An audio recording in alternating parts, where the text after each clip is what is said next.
You don't see it, I see it. Dear colleagues, it's a huge pleasure to be with you. My name is Jan Kalenda, and together with Alan Barron, we have prepared a presentation for this symposium. In this record, we explore some of critical gaps in the measurement of motivation and barriers in the second cycle of PIAAC. Although we cannot be with you physically, we are very glad that at least we can present this paper remotely, and we hope that you will enjoy the presentation, and we are looking forward to for example, to sending your feedback even by the email. So let me start with why this topic matters to us.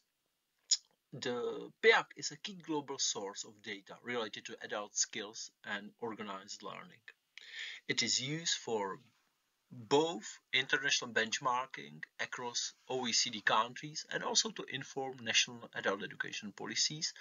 And even for us, it's one of the crucial sources of materials related to understanding participation patterns of adults in lifelong learning activities. The purpose of this paper is quite focused and narrow. We examine the measurement of two crucial factors: effective participation in non-formal adult education. First, motivation itself, and second, barriers. Both examination of both of these factors we consider as our two research aims for these papers. By critically assessing how these two are operationalized in PIAAC Cycle 2, we can draw implications for both research and policy-related participation in non-formal education.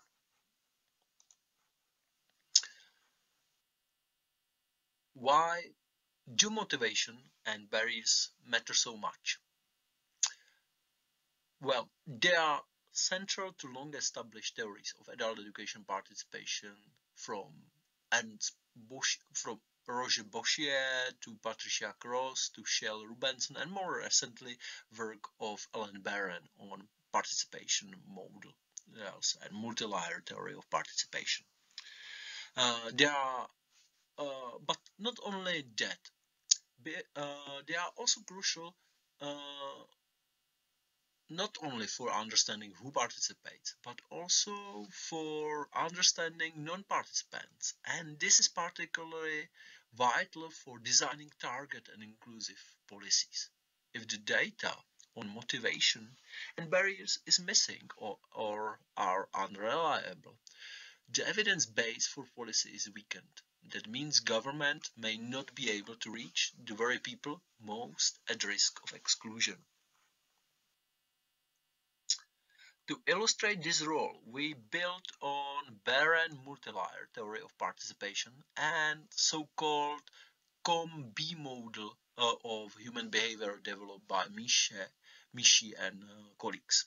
Both framework highlighted motivation and barriers are crucial for understanding participation of adults in education, in the case of Barron, or any type of adults' behavior in the case of competition B model. Beyond that, they also show that motivation and barriers are not isolated, but interact with other factors as opportunities and capabilities.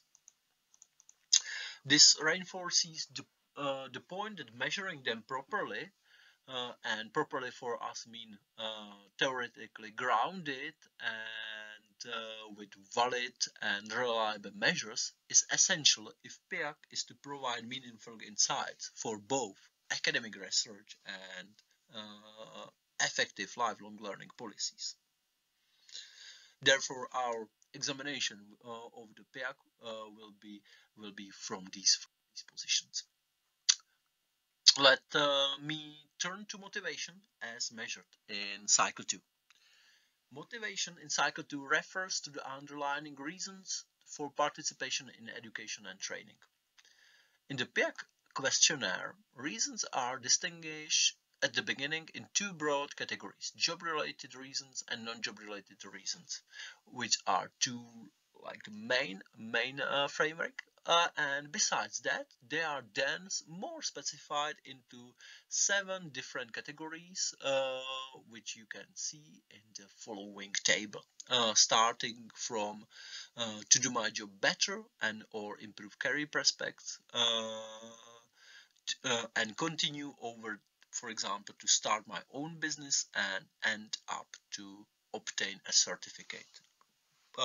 Respondent could, in this regard, specify more precisely the main reason for participating in this activity, and actually they could only choose one of them, which is highlighted under within the instructions. But when we look more closely on this operationalization and these items, several problems related to measurement of motivation to participation emerge. The first of them is that items are presented more as justifications for participation rather than genuine motivational constructs. This makes them weakly connected to established motivational theories. Second problem, they are not derived from validated scales, such as those developed by Boschier, Barron, and many others, which undermines their reliability.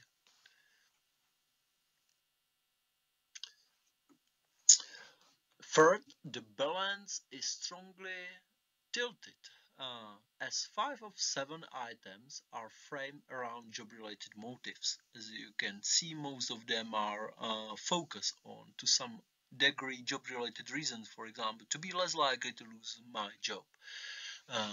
Fourth, beyond that, items also overemphasize extrinsic motives while underestimating intrinsic reasons for participation, such as learning for joy of learning. To that regard, only, for example, item 6 could be to some degree considered as an item measuring intrinsic motives. And also for this reason, it's very difficult to actually connect items or the PIAAC motivation data to any existing motivation theories that many times using this distinction between intrinsic and extrinsic motivational factors. Furthermore, the measurement does not capture the habitual dimension of motivation, the automatic emotion-rooted reasons why people engage. We know from previous studies that these emotional associations explain much variability in participation. And finally, the framework does not recognize that different types of motivation can coexist. Adults may simultaneously have job-related and non-job-related motives. Treating these as separate categories oversimplifies the reality of lifelong learning, something that we should avoid. Okay, now let's move to barriers, or more precisely, how Cycle 2 approaches, conceptualize, measures barriers. Barriers usually refer to the perceived obstacles that prevent participation in non-formal adult education. In PIAAC Cycle 2, barriers are only applied to those who did not participate in training, and this is a huge difference in comparison to adult education survey that focus on different type of non-participants in this case. As you can see in the table, there is 7 different types of the reasons that could respondents who did not participate can choose from, and they based on the instruction, they should indicate the most important reason in this category. And also, the very interesting is the wording of the question that put that highlights that obstacles here are understood as something that prevent participation, which we also included in the analysis on the following slides.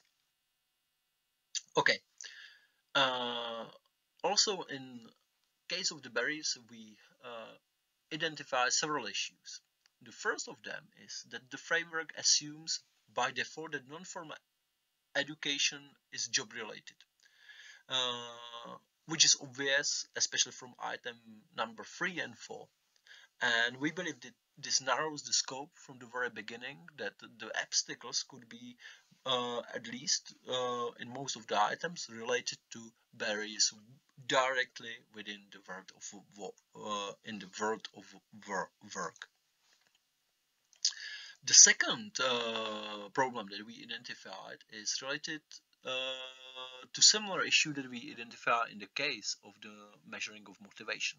The items are not based on validated scales for measuring participation barriers, such as, for example, those developed by Darkenwald and Hayes in 1980s or more recent updates by Kochvarova and colleagues. The third problem, well, there is an implicit assumption that non-participants all want to participate and that they are only prevented by barriers. This ignores the reality that some adults may have no interest or need to participate, which lead us to fourth problem, and that items are not aligned with established theories of barriers, especially the Patricia Cross barrier theory, which distinguishes between institutional, situational, and dispositional barriers. Speaking about dispositional barriers, such as attitudes, self-confidence, or previous negative experiences, these type of barriers are entirely omitted within the questionnaire that was used in PIAAC Cycle 2. And finally, the items assume that individuals encounter only one barrier. In reality, evidence from the Adult Education Survey 2022 shows that non-participants often face 2 or 3 barriers simultaneously. This complexity is missing in the PIAAC design and available data. Let me briefly summarize the main insights from our analysis. The purpose of this paper was to examine how motivation and barriers are measured in PIAAC Cycle 2, specifically in Module B on education and training. Starting with motivation, we found that the current items are framed more as a justification for participation rather than a genuine motivational construct. This limits their theoretical grounding. The items also place strong emphasis on job-related reasons, while intrinsic and habitual motives are underestimated. And importantly, they fail to acknowledge that multiple motives often coexist within a single learner. Turning to barriers, here we observe a strong job-related bias and lack of use of validated scales. Dispositional barriers, which are central in many theories, are missing altogether. And the measurement design assumes that non-participants face only one barrier, while in reality evidence shows barriers often co-occur in complex combinations. So, overall, the measurement approach does not adequately reflect the lived experiences and theoretical frameworks that underpin adult learning participation. What does this mean in conclusion? Despite the volume of PIAAC survey, critical gaps remain in how motivation barriers are captured in Cycle 2. This incomplete measurement weakens the explanatory power of PIAAC data, both for academic research and for policy development. If we cannot accurately reflect why adults do or do not participate in learning, we risk producing evidence that is partial or even misleading. As a result, the policy advice derived from such evidence may not be inclusive and may overlook those most in need to support. Looking ahead to what can be done to address these challenges. First of all, measurement refinement. Future cycles should make use of validated scales for both motivation and barriers. It is important to incorporate not only extrinsic but also intrinsic, emotional and habitual aspects of motivation. And we need to recognize that learners may face multiple motives and multiple barriers at the same time. Second, conceptual improvement is also needed. The items should be reframed so that they reflect motivation factors rather than after-the-fact justifications. Dispositional barriers, along with individual agency, should be explicitly included. And this brings me to the end of the presentation. Thank you very much for your attention, and please feel free to contact us directly at the email addresses shown here. Thank you very much one more time.